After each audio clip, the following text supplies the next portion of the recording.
Hi guys, it's Nancy here and I'm back with another process video for you, and this one is something a little bit different for me. It is kind of following along the vein with my past videos because I am actually going to be using one of those Shimelle tags that I created, but it wasn't part of my blog post. I just had a few of those left, so I wanted to include those, and this is some bits and pieces that I picked out of one of the recent kits that I created. And again, I kind of kept with the sort of tealy theme because that was just all the supplies I had out on my desk, so that's why I'm using them. But my main aim was to use this piece of vellum paper, and this was actually from Dear Lizzie. I believe I got it in a kit last year and I hadn't used it. I do struggle with kind of patterned vellum, so my aim was to try and get this used somehow on this layout. And so I've cut it down and I'm going to mount it on a piece of white paper, but what I decided to do was actually add some interest behind where I'm going to put that vellum. So I'm actually just taking my stencil and actually spraying it here, which is a little bit different for me because I don't actually normally spray my stencils. I normally rub ink through them. So I have just used that that sort of dark blue from Dilutions, and I've also used some grey, and I've just put that directly on the white cardstock. And it is quite a strong effect, but when you put over that vellum, it does of course diffuse it. So I kind of liked where that was going, and you know me, I kind of get a little bit enthusiastic with these backgrounds, so I then added some more ink spots, and as I said, I really love how that came out. I decided to then add a little bit more interest on top of this vellum. So I've taken this star stencil, again this was out on my desk because I've used it on a previous layout. I'm actually just taking some Archiver's black ink here and then rubbing that around where I know I'm going to put the photo. So again, this is kind of creating like a third layer because you have got like the inking on the paper, then you've got the vellum, and then you've got this inking. And the ink actually took really well on vellum. I did just dry it with my heat gun. I didn't use too much heat because of course vellum does have the tendency to sort of crinkle up a little bit. But I really like how this looked over the top. It is a little bit confusing to the eye, you know, but as you all know, I really kind of enjoy that look on my layouts. I like them to be a little bit crazy, a little bit messy, but I also like the fact that kind of all that inking and spraying is actually behind that layer of vellum. And as I said, I actually really love this. I have another couple of sheets of pattern vellum, which I'm going to try this technique on again because, as I said, I really love it. I think you could change it up as well by actually having a pattern paper behind the vellum. So, as I said, that's something I'm going to change up. Also within that kit, I'd pulled out some of these My Mind's Eye Now and Then paper pads, and so again I pulled out a couple of pieces here. Actually, one of those is from Simple Stories, I Am, and said one of them is from that I can't think what the collection was called, sorry.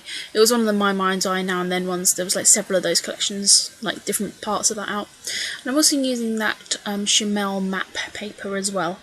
As I said, I still had some of my Shimelle supplies out on my desk. So what I'm going to do is build up my paper layers as I normally would. I'm not sort of doing anything different with how I'm going to create that. I am actually just sort of changing around the orientation of that background. But I'm actually going to just carry on with my layers as normal. And this is one of the tags that I had left in my stash. And so I've just pulled that out again, and it's got that silver element, which I think is going to work quite well. I did just pull off that camera because that wasn't really kind of going to work where it was, and I wanted to layer that over.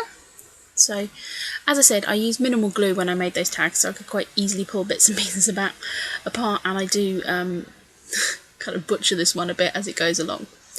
So from these pieces of paper, I'm just going to ink the edges to make them stand out, and I'm also going to cut a fishtail banner in that piece because again I used the Shimelle die, which has that heart sort of banner in, and again I just wanted to make it all tie together. So as I said, I'm just inking these edges, and I'm just squirting a little bit of wet glue there behind where I know my photo cluster is going to go. I have another idea of how I'm going to attach that vellum down, which I will share with you a little bit further on in the video. As I said, I used that silver adhesive paper. I didn't actually use the adhesive side of it, but again, that's just making that photo pop. And that, I love these two photos. They're actually just of like the roofing in the Universal like city walk bit, which was lovely because we were there just as kind of like the sun was setting and things. So I love these photos of like the silhouette of palm trees. So as I said, I'm just building up these layers, just pulling those bits and pieces up just to create that layer and kind of create a little shelf for that tag to sit on. And as I said, I did end up butchering this tag quite a bit and pulling various bits and pieces off.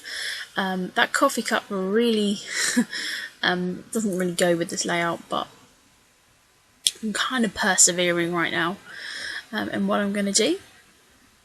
And as I said, that's, you know, always a good thing with scrapbooking. If in doubt, you know, pull it off or stick something over it. It's really not the end of the world. So, fussing around a little bit with that tag, and I'm kind of happy with how that's sitting. And now I'm just going to be looking through the sticker book to see if there's anything else I can add here. As I said, I really actually love the sticker book. I did think it worked really well. So now I want to use two bits at the top and bottom to make sure this vellum stays down. And so I've taken out these Amy Tangerine stitch templates, and what I'm going to be doing is just actually working out where I'm going to put them. You saw me just take a pen there and actually just line up a straight line on my stencil because I wanted to line that up with the bottom of the vellum. And again, I did just cut that bit of the video out because you really didn't want to see me stitch those arrows on. I've just done that in a grey floss as well. And it kind of has two purposes because it keeps down the vellum, and it also, you know, acts as decoration. I also then just used the star of one of the templates and brought that onto that tag cluster again just to bring that stitching in so it's in 3 places in the layout. And I love the texture of that stitching over the glitter paper as well. It looks really fab. So I have just tucked a little 2 spots of glue down there, which I'm just holding down. I've just done it in a few places where it's not going to show too much.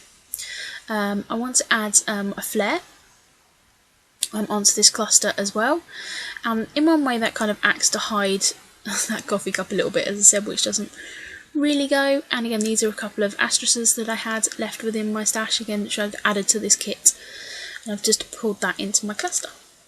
So now I'm going through my old thickers that I've got lying around. As you know, I'm on a mission to use up my thickers, and I really like doing kind of, you know, mismatched titles and stuff like that. So this one I pulled out has a mixture of upper and lower, well, not upper and lowercase, they're all kind of lowercase but bigger and smaller letters, which is interesting, and I kind of managed to find all the letters I need just to put the simple title of Universal City Walk, which means that I'm going to be able to kind of have this as a bit of an introductory page to the divider pages that go to this part of the album.